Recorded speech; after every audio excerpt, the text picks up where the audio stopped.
Everyone, this is doctor Jeevesh Yadav. तो AIPGT 2025 के लिए हम लोग मोस्ट एक्सपेक्टेड 6000 जो क्वेश्चंस हैं उसकी सीरीज़ अपन कर रहे थे और उसी सीरीज़ को यहाँ पे अपन लोग कंटिन्यू करते हुए आगे बढ़ते हैं और यहाँ पे बात करते हैं। ठीक है, आज का पहला क्वेश्चन देखते हैं। ठीक है, तो पहला क्वेश्चन है आपका, तंत्रानाम वै स्थापनम आयुर्वेदा बलकरम रोगापहरणम समर्थम च। किसके लिए बोला गया है? वजीकरण, रसायन, अगततंत्र, काय चिकित्सा। तो डैश तंत्रानाम वै स्थापनम आयुर्वेदा बलकरम रोगोपहरणम समर्थम च। तो रसायन के लिए बोला गया है। मैच करते चलो अपने अपने आंसर। सुश्रुत संहिता से रिलेटेड अपन क्वेश्चन कर रहे थे। ठीक है, नेक्स्ट क्वेश्चन है आपका,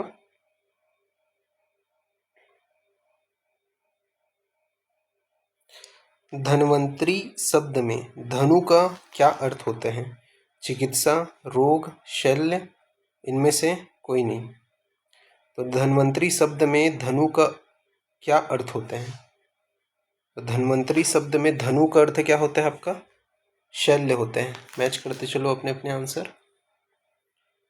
नेक्स्ट क्वेश्चन है आपका, सुश्रुत अनुसार शल्य तंत्र की प्रधानता का कारण है आशु क्रिया कारण, यंत्र शस्त्र क्षार अग्नि प्राणिधान, सर्वतंत्र सामान्य, उपयुक्त सभी।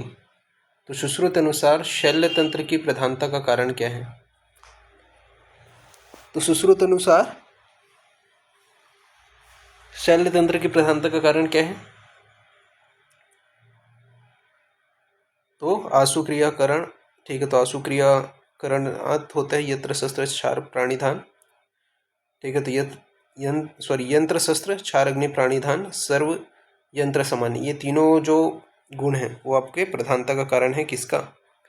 आपका शल्य तंत्र का। तो मैच करते चलो, डी आंसर जाएगा यहाँ पे। नाउ नेक्स्ट क्वेश्चन की ओर अपन आगे बढ़ते हैं। तो नेक्स्ट क्वेश्चन है, आचार्य सुश्रुत ने शल्य शास्त्र को किन प्रमाणों के आधार पर वर्णित किए हैं? प्रत्यक्ष अनुमान, शब्द युक्ति, आप्तोदेश प्रत्यक्ष अनुमान एतिह, ऑप्शन सी है प्रत्यक्ष आगम अनुमान उपमान, और ऑप्शन डी है कोई नहीं। तो आचार्य सुश्रुत ने शल्य तंत्र को किन प्रमाणों के आधार पर वर्णित किया है? तो प्रत्यक्ष आगम अनुमान और उपमान के आधार पर इन्होंने वर्णित किए हैं। तो प्रत्यक्ष आगम अनुमान और उपमान के आधार पर शल्य तंत्र का वर्णन किया है। मैच करते चलो अपने अपने आंसर। नाउ नेक्स्ट क्वेश्चन है आपका, आगंतुज रोग के अधिष्ठान हैं। ऑप्शन है 1, ऑप्शन बी है 2, ऑप्शन सी है 3 और ऑप्शन डी है 4।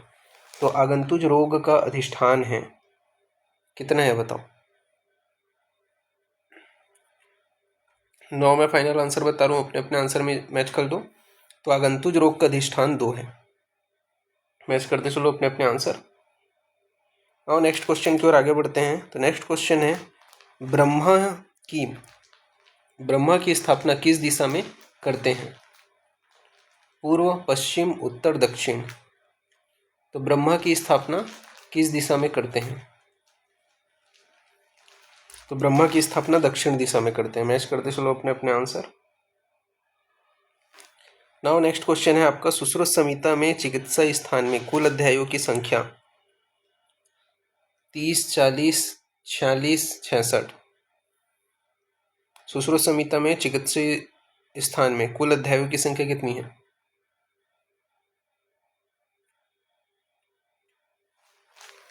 40 से मैच करते चलो अपने अपने आंसर। नाउ नेक्स्ट अपन आगे बढ़ते हैं फिर। तो नेक्स्ट क्वेश्चन है आपका, निम्न में से किस व्याधि की चिकित्सा का वर्णन सुश्रुत उत्तम तंत्र में नहीं किया गया है? कुष्ठ, रक्तपित्त, गुल्म, अतिसार। तो निम्न में से किस व्याधि का वर्णन, इस व्याधि की चिकित्सा का वर्णन उत्तर तंत्र में नहीं किया गया है? तो रक्तपित्त का है, गुल्म का भी है, अतिसार का भी है, कुष्ठ का वर्णन नहीं किया गया उत्तर तंत्र में। मैच करते चलो अपने अपने आंसर। नाउ नेक्स्ट क्वेश्चन की ओर आगे बढ़ते हैं। तो नेक्स्ट क्वेश्चन है, सुश्रुत उत्तर तंत्र में कौन से विषय का वर्णन किया है? तो सुश्रुत ने उत्तर तंत्र में कौन से विषय का वर्णन किए हैं? शलाक्य, काय, कौमारभृत्य, सॉरी, हाँ, काय, कौमारभृत्य, विषतंत्र,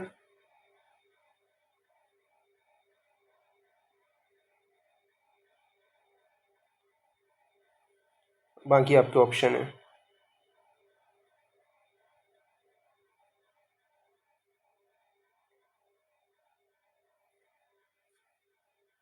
सुश्रुत ने कौन से विषय का जो है उत्तर तंत्र के अंतर्गत वर्णन किया है? इसका आंसर आपको देना है।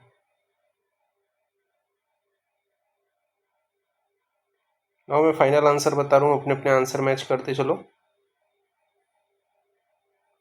तो सुश्रुत ने उत्तर तंत्र के अंतर्गत शलाक्य, कौमारभृत्य, काय चिकित्सा और भूत विद्या का वर्णन किए हैं। ठीक है, शलाक्य तंत्र, कौमार्य तंत्र, काय चिकित्सा और भूत विद्या का वर्णन किए हैं। नाउ नेक्स्ट अपन आगे बढ़ते हैं। फिर सुश्रुत ने निदान स्थान में अध्यायों की संख्या कितनी बताई है? ऑप्शन ए है 10, ऑप्शन बी है 8, ऑप्शन सी है 16 और ऑप्शन डी है 12। तो सुश्रुत ने निदान स्थान में अध्यायों की संख्या कितनी बताया है? 16 बताया है। मैच करते चलो अपने अपने आंसर। नाउ नेक्स्ट अपन आगे बढ़ते हैं। तो नेक्स्ट क्वेश्चन है आपका, औपद्रविकम अध्याय है। कौन सा अध्याय? औपद्रविकम अध्याय, सूत्र स्थान का प्रथम अध्याय, उत्तर तंत्र का प्रथम अध्याय, सुश्रुत चिकित्सा का प्रथम अध्याय, बताओ। औपद्रविकम अध्याय जो है वो कौन सा है?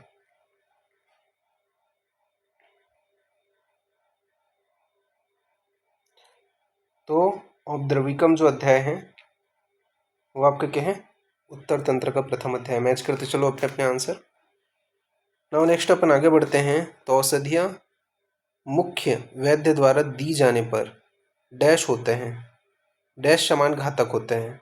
ठीक है, तो यहाँ पे आपका बोला गया कि औषधियाँ मूर्ख वैद्य द्वारा दिए जाने पर डैश के समान घातक होते हैं। तो आपका ऑप्शन है शस्त्र हो गया, विष हो गया, ये अग्नि है, ठीक है, या फिर ऑल ऑफ दिस। तो इसका आंसर आपको देना है।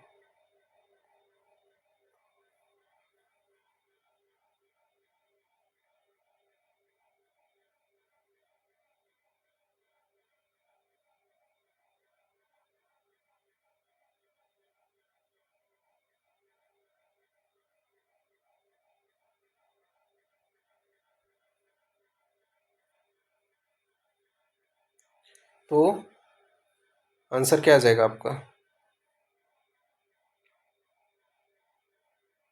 एक मिनट।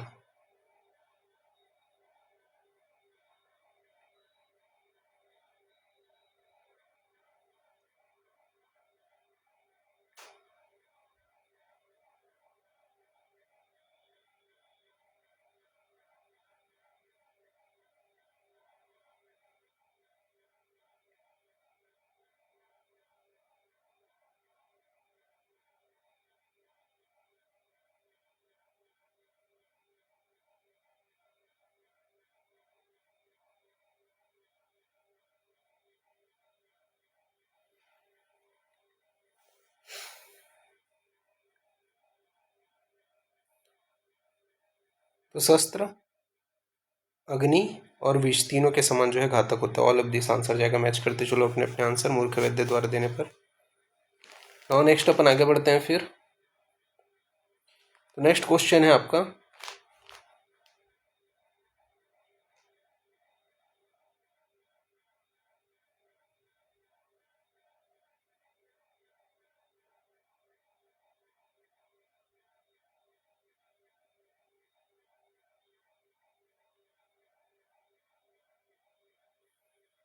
ये श्लोक को आपको पहचान करके इसका रेफरेंस बताना है कौन से अध्याय के।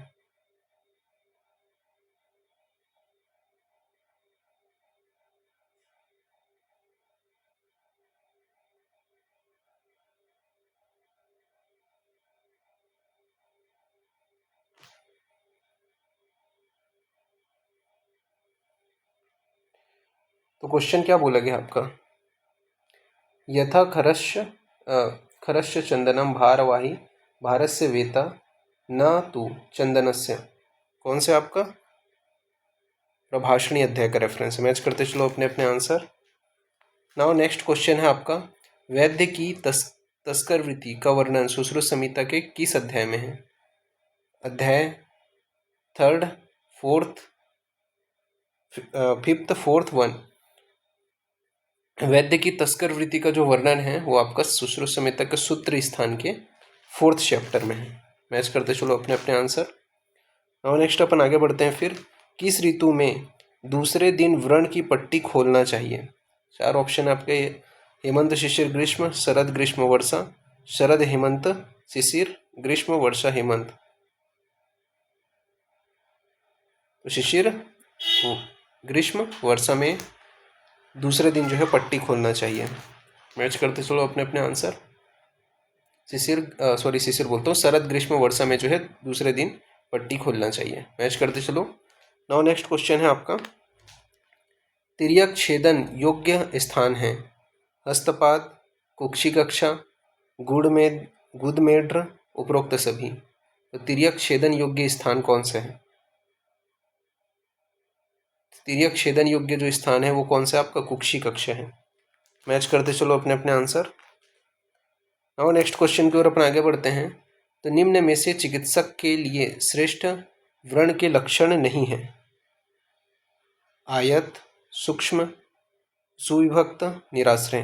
तो निम्न में से चिकित्सक के लिए श्रेष्ठ व्रण का लक्षण नहीं है, तो आंसर क्या जाएगा आपका? सूक्ष्म। ठीक है, आयत, सुविभक्त, निराश्रय, यह आपके श्रेष्ठ व्रण का लक्षण है। सूक्ष्म जो है वो नहीं आता है उसमें। नाउ नेक्स्ट अपन आगे बढ़ते हैं फिर। तो नेक्स्ट क्वेश्चन है, व्रण के रक्षा मंत्र में सोम किसकी रक्षा करते हैं? प्राणवायु, उदान वायु, व्यान वायु, अपान वायु। तो व्रण की रक्षा मंत्र में सोम किसकी रक्षा करें? तो सोम जो है वो व्यान वायु की रक्षा करें। मैच करते चलो अपने अपने आंसर। नाउ नेक्स्ट क्वेश्चन है आपका, किस प्रकार का व्रण चिकित्सा कर्म में श्रेष्ठ नहीं है? वृत्त, विशाल, निराश्रय, सुविभक्त। तो किस प्रकार का व्रण चिकित्सा कर्म के लिए श्रेष्ठ नहीं है? तो जो वृत्त प्रकार का है, ठीक है, वो आपका चिकित्सा कर्म के लिए श्रेष्ठ नहीं है। विशाल, निराश्रय, सुविभक्त, आयतना, ठीक है, ये हमने देखा था। वृत्त नहीं है उसमें, ठीक है, तो वृत्त आंसर। मैच करते चलो। नाउ नेक्स्ट क्वेश्चन है आपका, दंत वेष्टक में कौन सा छेदन कर्म करना चाहिए? चंद्रमंडल, अर्धचंद्राकार, वृत्त, तिर्यक।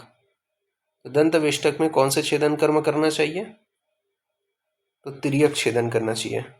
मैच करते चलो अपने अपने आंसर। नाउ नेक्स्ट क्वेश्चन की ओर आगे बढ़ते हैं फिर।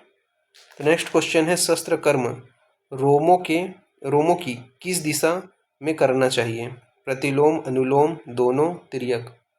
तो शस्त्र कर्म रोमों की किस दिशा में करनी चाहिए? किस दिशा में करना चाहिए शस्त्र कर्म लोमों की?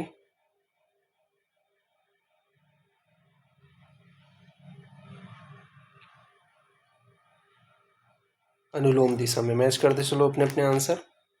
और नेक्स्ट अपन आगे बढ़ते हैं फिर। तो नेक्स्ट क्वेश्चन है, लोद्र, प्रियंगु, पुन्नाक के वृक्ष किस ऋतु में पुष्पित होते हैं?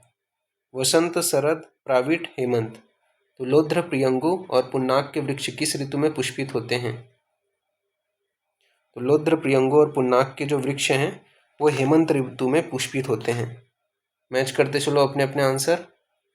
नाउ नेक्स्ट क्वेश्चन की ओर आगे बढ़ते हैं फिर। तो नेक्स्ट क्वेश्चन है, निम्न में से ऋतु व्यापत का मुख्य कारण है? प्रज्ञापराध, इसके अलावा अदुष्ट अधर्म, ए और बी दोनों, कोई नहीं। तो ऋतु व्यापत का कारण क्या है आपका? तो ऋतु व्यापत का कारण आपका अदुष्ट अधर्म है। मैच करते चलो अपने अपने आंसर। मुख्य कारण अदुष्ट अधर्म है। नेक्स्ट है आपका, सुश्रुत अनुसार दोषोपचय प्रकोप प्रशमन में सम्मिलित ऋतु नहीं है? शरद, शिशिर, हेमंत, ग्रीष्म। तो सुश्रुत अनुसार दोषोपचय प्रकोप प्रशमन में सम्मिलित ऋतु नहीं है। इसका आंसर आपको देना है। तो कौन सा ऋतु जो है वो सम्मिलित नहीं है? तो शिशिर ऋतु सम्मिलित नहीं है। मैच करते चलो अपने अपने आंसर। नाउ नेक्स्ट क्वेश्चन है आपका, सुश्रुत अनुसार दोषों के क्षय प्रकोप के आधार पर ग्रीष्म ऋतु किस माह में आता है? ज्येष्ठ आषाढ़, वैशाख ज्येष्ठ, चैत्र वैशाख, फाल्गुन चैत्र। तो सुश्रुत अनुसार दोषों के क्षय प्रकोप के आधार पर ग्रीष्म ऋतु किस माह में आता है? तो सुश्रुत अनुसार दोषों के क्षय प्रकोप के आधार पर ग्रीष्म ऋतु वैशाख ज्येष्ठ माह में आता है। मैच करते चलो अपने अपने आंसर। नाउ नेक्स्ट क्वेश्चन है आपके सामने, डैश निस्सारः रुक्षः अतिमात्रं लघ्वयो भवन्त्य पश्य। इस ऋतु के किस ऋतु के संदर्भ में कहा गया है? हेमंत, वर्षा, ग्रीष्म, शरद। तो ग्रीष्म निःसारा रुक्षा अतिमात्रा लघ्वे भवत्य पश्य, ग्रीष्म ऋतु के संदर्भ में कहा गया। मैच करते चलो अपने अपने आंसर। नाउ नेक्स्ट क्वेश्चन है आपके सामने, तप तपस्य मासों से कौन सी ऋतु बनती है? शिशिर, वसंत, हेमंत, शरद। तप तपस्य मासों से कौन सी ऋतु बनती है?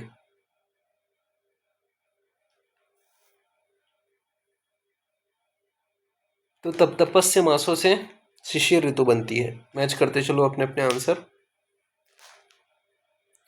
नाउ नेक्स्ट क्वेश्चन है आपका, अकॉर्डिंग टू सुश्रुत स्वभाव से पैतृक व्याधि का शमन किस ऋतु में होता है? शरद, हेमंत, शिशिर, सभी।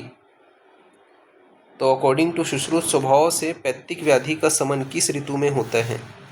शरद, हेमंत, शिशिर, सभी। तो आचार्य सुश्रुत के अनुसार स्वभाव से पैतृक व्याधि का शमन हेमंत ऋतु में होता है। मैच करते चलो अपने अपने आंसर। नाउ नेक्स्ट अपन आगे बढ़ते हैं फिर। तो नेक्स्ट क्वेश्चन है, कितने संवत्सर का एक युग माना गया है? तो कितने संवत्सर का एक युग माना गया है? 10, 15, 5, 100। तो 5 संवत्सर का एक युग माना गया है। मैच करते चलो अपने अपने आंसर। नाउ नेक्स्ट अपन आगे बढ़ते हैं फिर। नेक्स्ट क्वेश्चन है आपका, निम्न में से काल के पर्याय हैं? भगवान, स्वयभू, अनादि, सभी। तो काल का पर्याय क्या क्या है? तो काल का पर्याय है आपका भगवान, स्वयंभू, अनादि, यानी कि उपयुक्त सभी आंसर जाएगा। मैच करते चलो अपने अपने आंसर। नाउ नेक्स्ट क्वेश्चन की ओर आगे बढ़ते हैं। तो नेक्स्ट क्वेश्चन है आपका, महामारी को आचार्य सुश्रुत ने क्या कहा है? जनपदोध्वंस, जनमारक, इसके अलावा मरक, उपरोक्त कोई नहीं। तो महामारी को आचार्य सुश्रुत ने क्या कहा है? तो महामारी को आचार्य सुश्रुत ने मरक कहा है। मैच करते चलो अपने अपने आंसर। नाउ नेक्स्ट क्वेश्चन की ओर आगे बढ़ते हैं फिर। तो नेक्स्ट क्वेश्चन है, वात वृष्टया आकुला दिशा किस ऋतु में कहा गया है? तो वात वृष्टया आकुला दिशा किस ऋतु में कहा गया है? वसंत, वर्षा, शिशिर, शरद।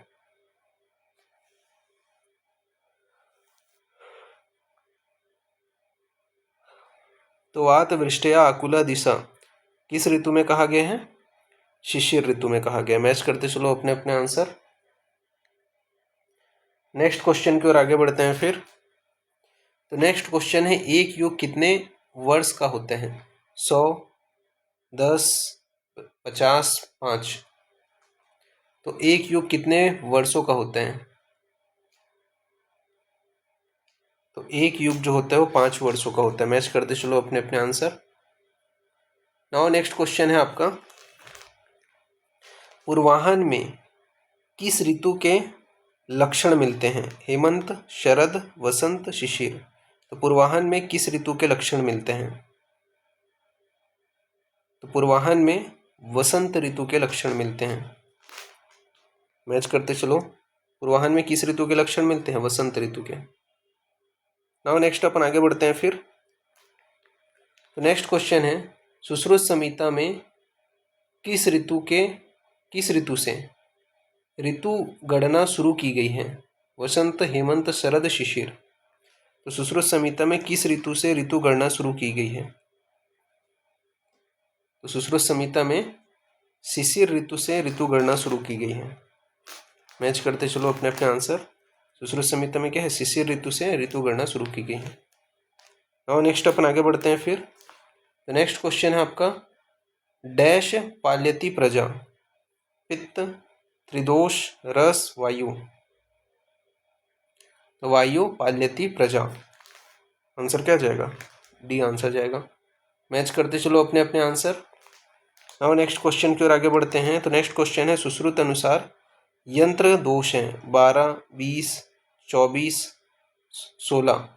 यंत्र के दोष कितने हैं? तो सुश्रुत अनुसार यंत्र के दोष 12 हैं। मैच करते चलो अपने अपने आंसर। नाउ नेक्स्ट क्वेश्चन की ओर आगे बढ़ते हैं। तो नेक्स्ट क्वेश्चन है, प्रशस्त यंत्र का प्रमाण कितना होना चाहिए? 12 अंगुल, 16 अंगुल, 18 अंगुल या 20 अंगुल। तो प्रशस्त यंत्र का प्रमाण कितना होना चाहिए? तो प्रशस्त यंत्र का प्रमाण 18 अंगुल होना चाहिए। मैच करते चलो अपने अपने आंसर। नाउ नेक्स्ट क्वेश्चन है आपके सामने, द्रव्य आकृति खलमुखी यंत्र का प्रयोग किस कार्य हेतु किया जाता है? तो द्रव्य आकृति खलमुखी यंत्र का प्रयोग किस कार्य हेतु किया जाता है? प्रमार्जन, क्षार औषध प्राणिधान, अग्निकर्म, स्रोतोगत शल्य, आहरण। तो बताओ, दैव आकृति खल्लमुखी यंत्र का प्रयोग किस कार्य हेतु करते हैं? तो क्षार औषध प्राणिधानार्थ हेतु किया जाता है। मैच करते चलो अपने अपने आंसर। नाउ नेक्स्ट क्वेश्चन की ओर आगे बढ़ते हैं फिर। तो नेक्स्ट क्वेश्चन है, स्वास्तिक यंत्र का प्रमाण कितना है? 18 अंगुल, 16 अंगुल, 12 अंगुल, 8 अंगुल। तो स्वास्तिक यंत्र का प्रमाण कितना है? तो स्वास्तिक यंत्र का प्रमाण आपका 18 अंगुल है। मैच करते चलो अपने अपने आंसर। नाउ नेक्स्ट क्वेश्चन है आपका, जामुन फल के मुख के समान शलाकाओं की संख्या कितनी है? 4, 2, 3, 5। तो जामुन फल के मुख के समान शलाकाओं की संख्या कितनी है? तो 3 है। मैच करते चलो अपने अपने आंसर। नाउ नेक्स्ट क्वेश्चन की ओर आगे बढ़ते हैं। तो गलत युग्म को अपने को छांटना है आचार्य सुश्रुत अनुसार। ताल यंत्र 2 हैं, नाड़ी यंत्र 20 हैं, उपयंत्र 28 हैं, स्वास्तिक यंत्र 24 हैं। तो गलत कथन कौन सा है? ताल यंत्र 2 हैं, एक ताल, द्विताल, नाड़ी यंत्र 20 है, उपयंत्र 28 नहीं है। ठीक है, गलत आंसर क्या आएगा आपका? मतलब गलत युग्म कौन से? 28। स्वास्तिक यंत्र 24 है, सही है। ठीक है, तो आंसर क्या आ जाएगा? सी। मैच करते चलो अपने अपने आंसर। नाउ नेक्स्ट क्वेश्चन है, शल्य निर्हरण की दृष्टि से सर्वश्रेष्ठ यंत्र हैं ताल यंत्र, नाड़ी यंत्र, कंकमुख यंत्र, सिंहमुख यंत्र। तो शल्य निर्हरण की दृष्टि से सर्वश्रेष्ठ यंत्र है, तो शल्य निर्हरण की दृष्टि से सर्वश्रेष्ठ यंत्र कंकमुख यंत्र है। मैच करते चलो अपने अपने आंसर। कौन से है? कंकमुख यंत्र। नाउ नेक्स्ट अपन आगे बढ़ते हैं।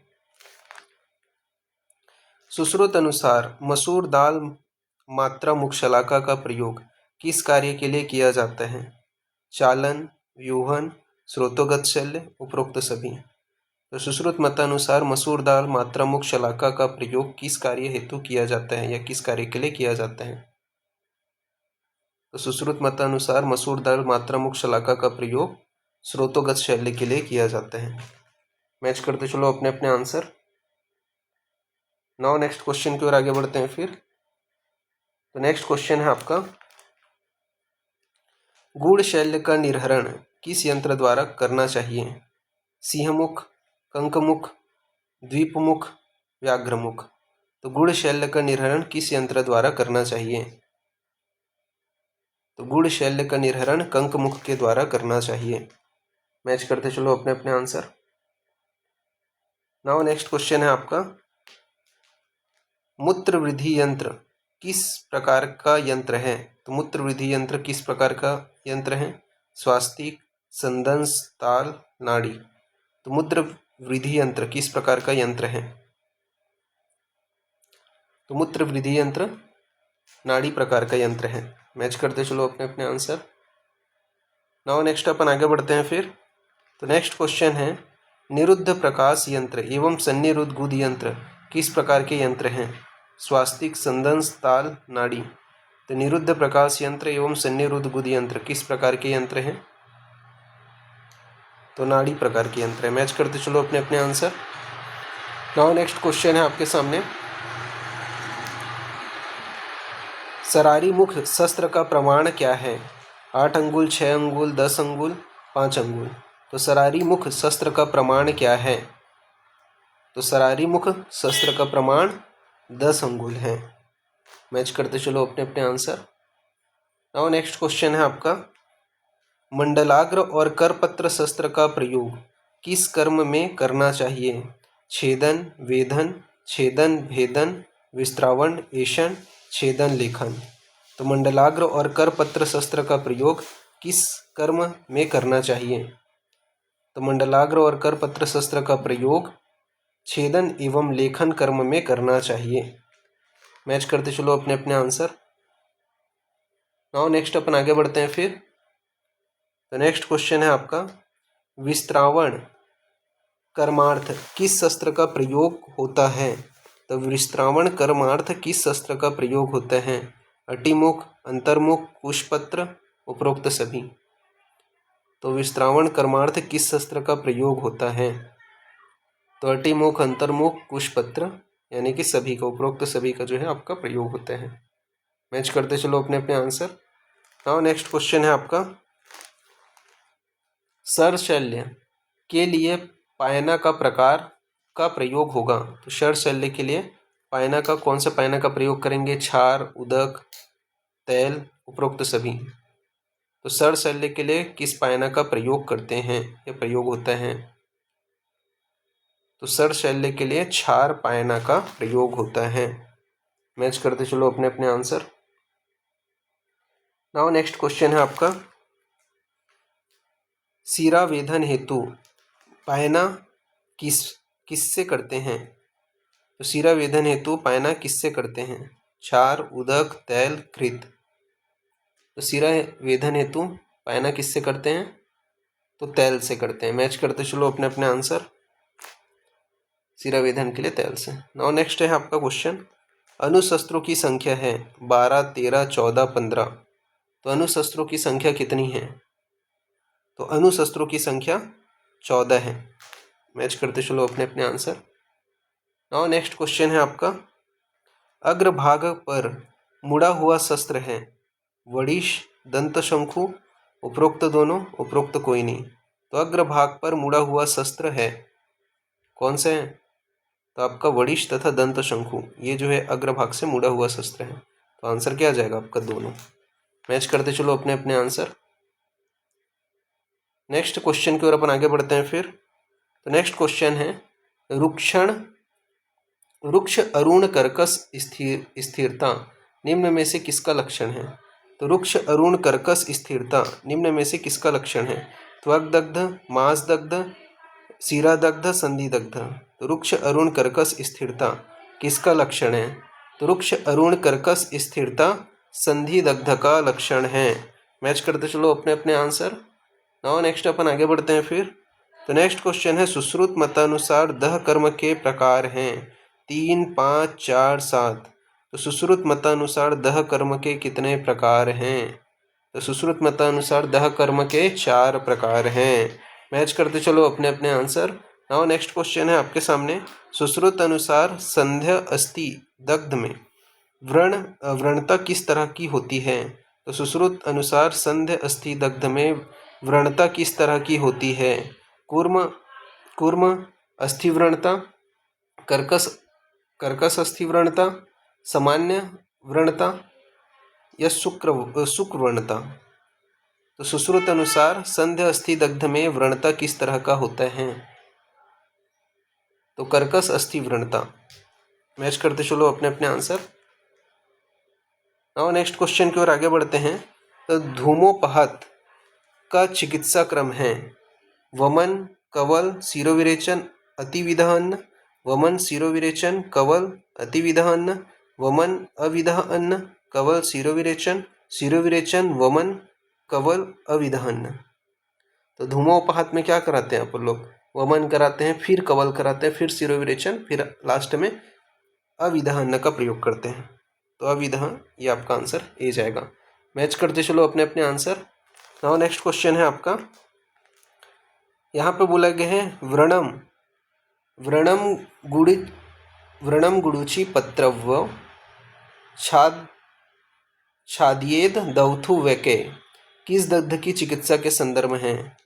तो व्रणम गुड़ुचि पत्रव्य छाद्येद अथ वैद्यके किस दग्ध के चिकित्सा के संदर्भ में है? प्लुष्ट, दूरदग्ध, सम्यक दग्ध, अतिदग्ध। तो व्रणम गुड़ुचि पत्रवर छादिये दौथ वैद्यक, यह जो है अतिदग्ध का लक्षण है। मैच करते चलो अपने अपने आंसर। नाउ नेक्स्ट क्वेश्चन है आपका, कपोत वर्ण अतिदग्ध व्रण किस अवस्था में होता है? तो कपोत वर्ण अतिदग्ध वर्ण किस अवस्था में होता है? त्वक दग्ध, मांस दग्ध, स्नायु दग्ध, शिरा दग्ध। तो कपोत वर्ण अग्निदग्ध व्रण किस अवस्था में होते हैं? तो मांस दग्ध अवस्था में होता है। मैच करते चलो अपने अपने आंसर।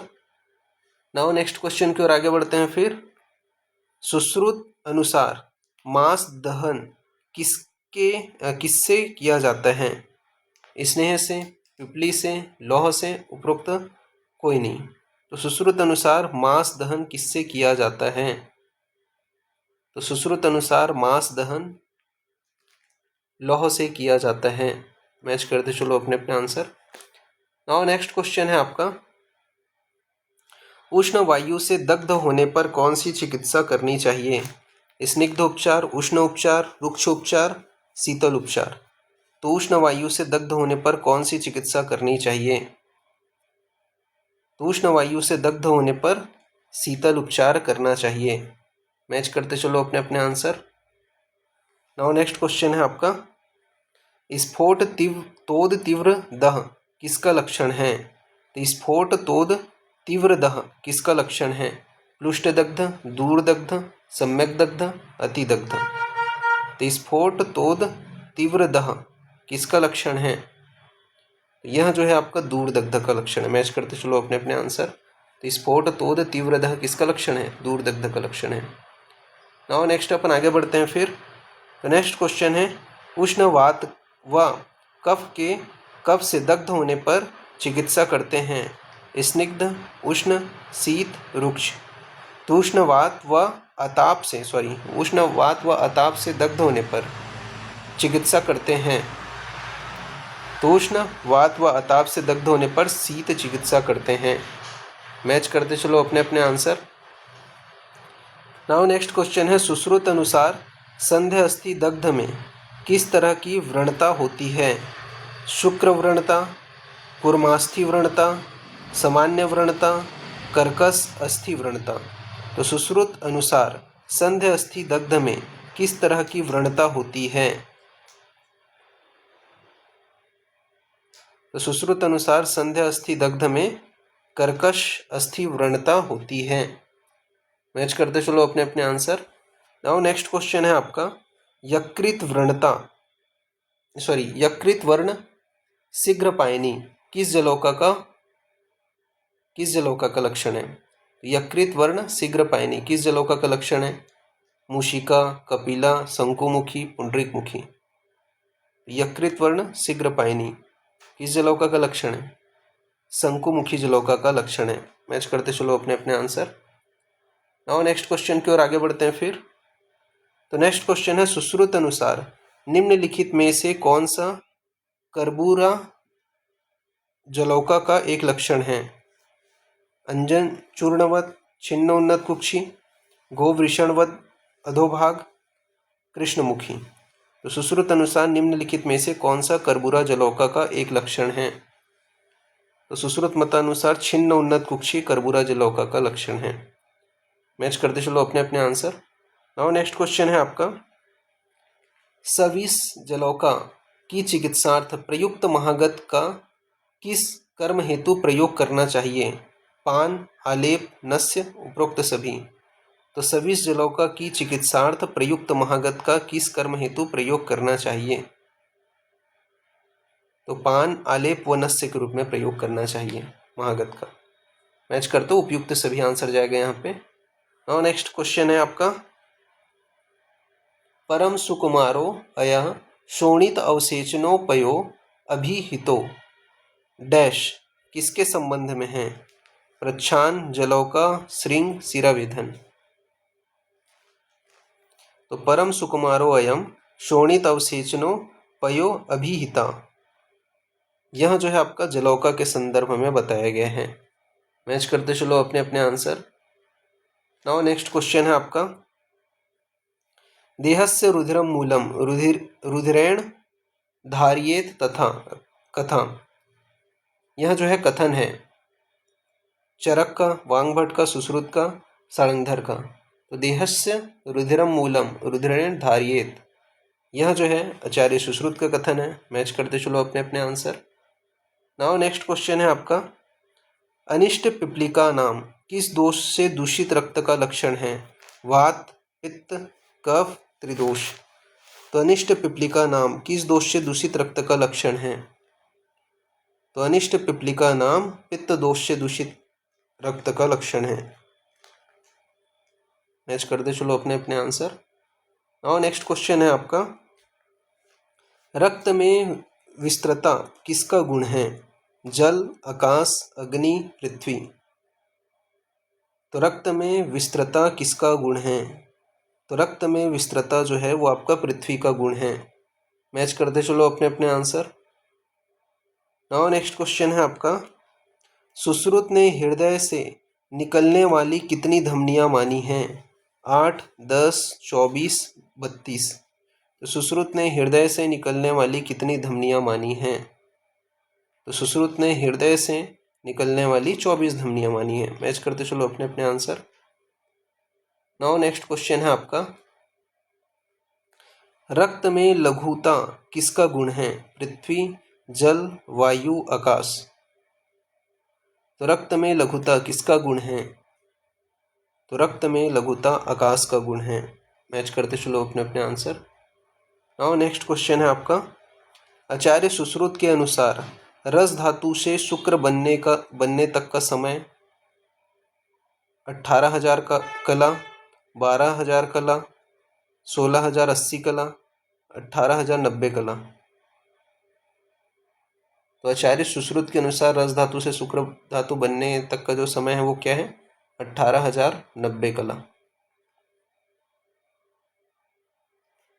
नेक्स्ट अपन आगे बढ़ते हैं। तो नेक्स्ट क्वेश्चन है आपका, सुश्रुत अनुसार रक्त अतिस्राव को रोकने के उपाय निम्न में से हैं? रोपण, दहन, संधान, पाचन, स्कंदन, संधान, पाचन, दहन, दग्ध, संधान, रोपण, लेखन, स्कंदन, संधान, रोपण, लेखन। तो सुश्रुत अनुसार रक्त विस्त्रावण को रोकने के उपाय निम्न हैं। तो सुश्रुत अनुसार रक्त स्त्रावण के उपाय को रोकने के लिए क्या है? स्कंदन, संधान, पाचन, दहन किया जाता है। आंसर क्या जाएगा? बी आंसर जाएगा यहाँ पे। मैच करते चलो अपने अपने आंसर। नाउ नेक्स्ट क्वेश्चन है, तर्पयति, वर्धयति, धारयति, याप्यति किसके कर्म हैं? रस, रक्त, ओज, वात। तो तर्पयति, वर्धयति, धारयति, याप्यति किसका कर्म है? तो रस का कर्म है। मैच करते चलो अपने अपने आंसर। नाउ नेक्स्ट अपन आगे बढ़ते हैं फिर। तो नेक्स्ट क्वेश्चन है, सुश्रुत के अनुसार रस कितनी अवधि में शुक्र बनता है? 1 मास, 15 दिन, 1 से 1.5 मास, 1.5 मास, 3 मास। कितने दिनों में जो है शुक्र बनता है रस से? तो 1 मास में। मैच करते चलो अपने अपने आंसर। नाउ नेक्स्ट क्वेश्चन है आपका, रक्त में कांजी का विशेष तो दुर्गंध यह लक्षण किस दोष के कारण है? पित्त, कफ, सन्निपात, वात। तो रक्त में कांजिकाभम विशेषतो दुर्गंधि, यह लक्षण किस दोष के कारण है? तो रक्त में कांजिकाभम विशेषतो दुर्गंधि, यह जो है आपका सन्निपातिक दोष के कारण यह लक्षण उत्पन्न होते हैं। मैच करते चलो अपने अपने आंसर। नाउ नेक्स्ट क्वेश्चन है आपका, किस आचार्य ने बताया है कि अभ्यंतर बल ओज है और वही सभी क्रियाओं को करता है? चरक, सुश्रुत, शक्रपाणी, दलहन। तो किस आचार्य ने बताया है कि अभ्यंतर बल ओज है और वही सब क्रियाओं को करता है? तो आचार्य सुश्रुत ने बताया है कि अभ्यंतर बल ओज है और वही सब क्रियाओं को करते हैं। मैच करते चलो अपने अपने आंसर। नाउ नेक्स्ट क्वेश्चन है आपका, सुश्रुत के अनुसार ओज 6 के कितने कारण हैं? 10, 5, 6, 7। ये 7 है, 70 नहीं है, 7 है। बताओ सुश्रुत के अनुसार ओज 6 के कितने कारण हैं? तो 7 कारण है। ठीक है, 7 कारण है, 7 कारण है। मैच करते चलो अपने अपने आंसर। नाउ नेक्स्ट क्वेश्चन है आपका, सुश्रुत के अनुसार ओज विकृतियां कितनी बताई गई हैं? 2, 3, 4, 1। तो विस्त्रंसन, व्यापद, क्षय, विस्त्रंसन, व्यापद, क्षय, ये 3 विकृतियां हैं ओज विकृतियां। मैच करते चलो अपने अपने आंसर। नेक्स्ट अपन आगे बढ़ते हैं फिर। तो नेक्स्ट क्वेश्चन है आपका, प्रीति, स्नेह, बल, शुक्र, पुष्टि किस धातु का कर्म है? मेद, मज्जा, अस्थि, शुक्र। तो प्रीति, स्नेह, बल, शुक्र, पुष्टि किस धातु का कर्म है? तो प्रीति, स्नेह, बल, शुक्र, पुष्टि, यह जो है मज्जा धातु का कर्म है। मैच करते चलो अपने अपने आंसर। नाउ नेक्स्ट क्वेश्चन है आपका, वर्ण भेदो ग्लानिस्तंद्रा निद्रा च ओज की किस विकृति का लक्षण है? ओजो विस्त्रंस, ओज व्यापद, ओज क्षय, उपरोक्त कोई नहीं। तो वर्ण भेदो ग्लानिस्तंद्रा निद्रा च ओज की किस विकृति का लक्षण है? तो वर्ण भेदो ग्लानि तंद्रा निद्रा च ओज व्यापद का लक्षण है। मैच करते चलो अपने अपने आंसर। नाउ नेक्स्ट क्वेश्चन है आपका, दलहन मतानुसार आर्तव 6 में शोधन चिकित्सा सिद्धांत है? वमन, नस्य, विरेचन, रक्तमोक्षण।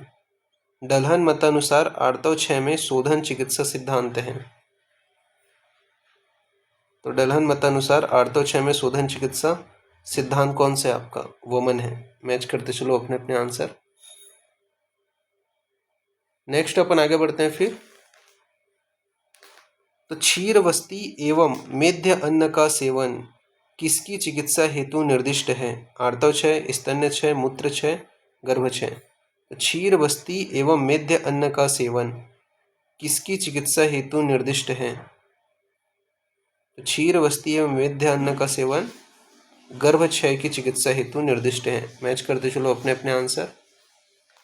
नाउ नेक्स्ट क्वेश्चन है आपका, कर्ण संधान स्थल पर लेप लगाने के पश्चात किसका चूर्ण छिड़कने का निर्देश मिलता है?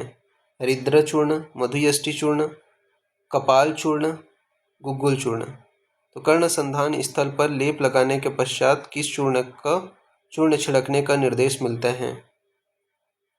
तो कर्ण संधान स्थल पर लेप लगाने के पश्चात कपाल चूर्ण को छिड़कने का निर्देश मिलता है। मैच करते चलो अपने अपने आंसर।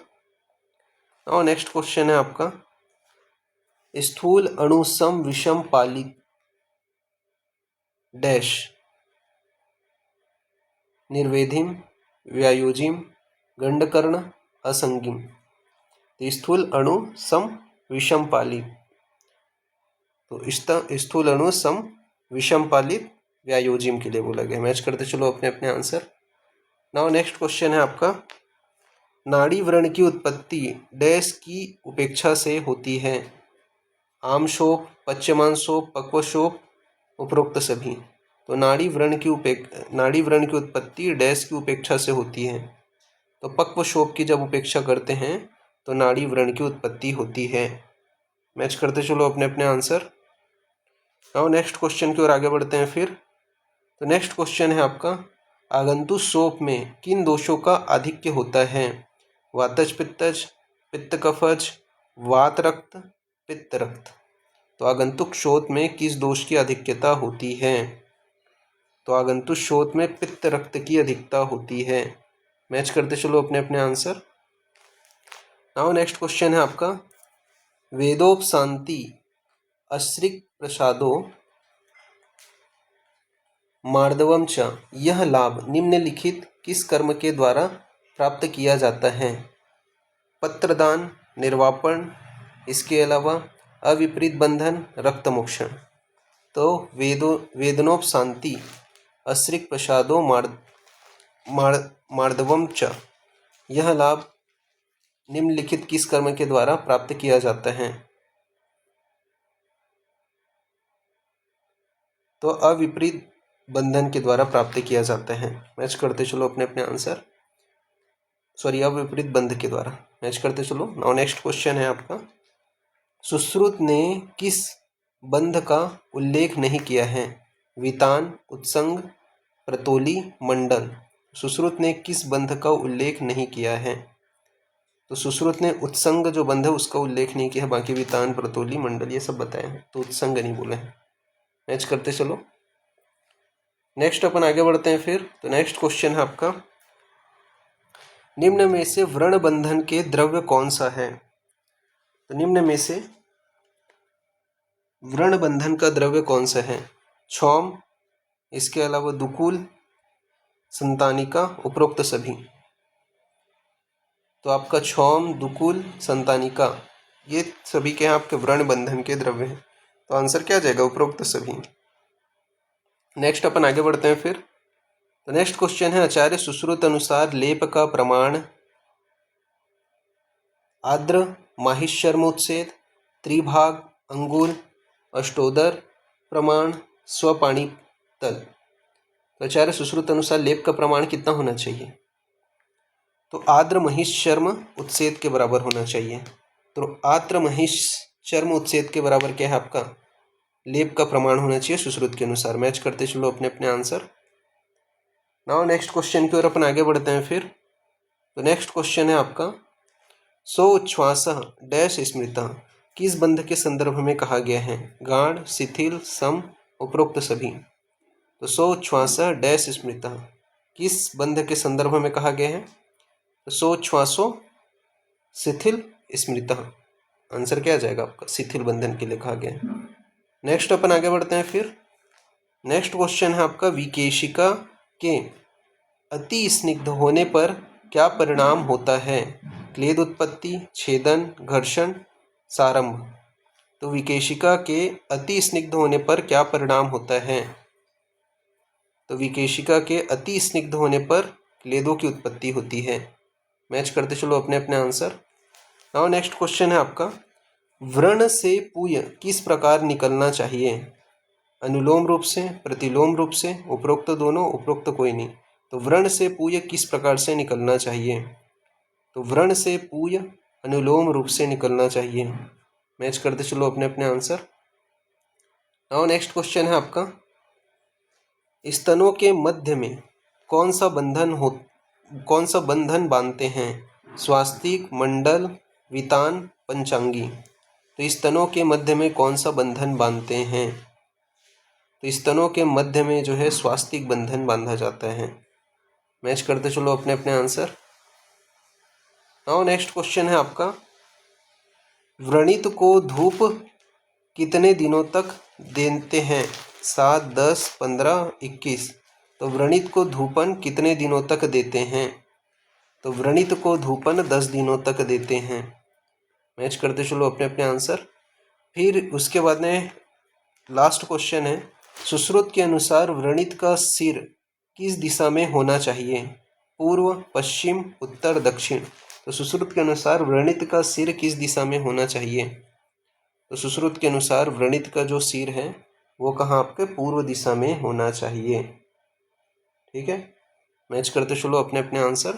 तो इस प्रकार से यहाँ पे ये जो पार्ट है वो आपका यहाँ पे फिनिश होते हैं। ठीक है, नेक्स्ट क्लास में अपन इसके आगे का कंटिन्यूशन करेंगे। तो अभी के लिए इतना ही। Thank you class.